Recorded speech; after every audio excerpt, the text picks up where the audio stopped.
दुनिया में अइलन यीशु पाप के करानामा हो। दुनिया में अइलन यीशु पाप के करानामा हो। क्रूसवा पर दिहलन आपन जान हो। ए भैया हो क्रूसवा पर दिहलन आपन जान हो। गरीब दुखियन के दुख दूर कइलन हो। गरीब दुखियन के दुख दूर कइलन हो। कोढ़ियन के कैले प्रभु सुध हो। हे भैया हो लंगड़न के दिहलन प्रभु गोड़ हो। हे भैया हो क्रूसवा पर दिहलन आपन जान हो।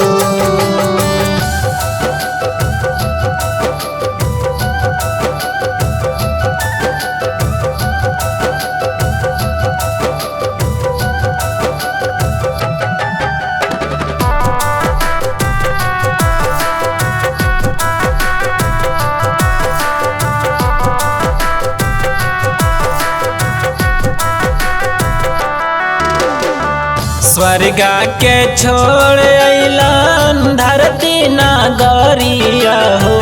पपियन के करेला उद्धार हो। ए भैया हो पपियन के करेला उद्धार हो। धरती पर कैलन प्रभु बड़ा चमत्कारिया हो। धरती पर कैलन प्रभु बड़ा चमत्कारिया हो। यरूशलेम में भइल बड़ा शोर हो। ए भैया हो क्रूसवा पर दिहलन आपन जान हो। ए भैया हो क्रूसवा पर दिहलन आपन जान हो।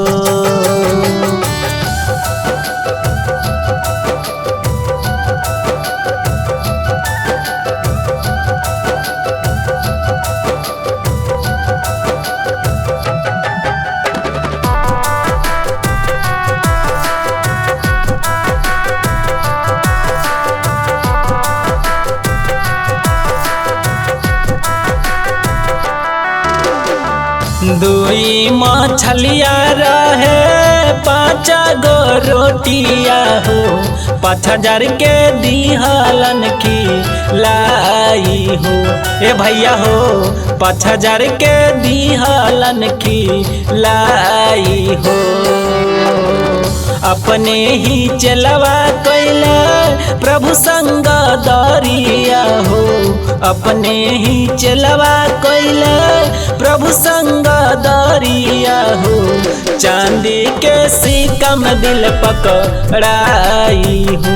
ए भैया हो क्रूसवा पर दिहलन आपन जान हो। ए भैया हो क्रूसवा पर दिहलन आपन जान हो।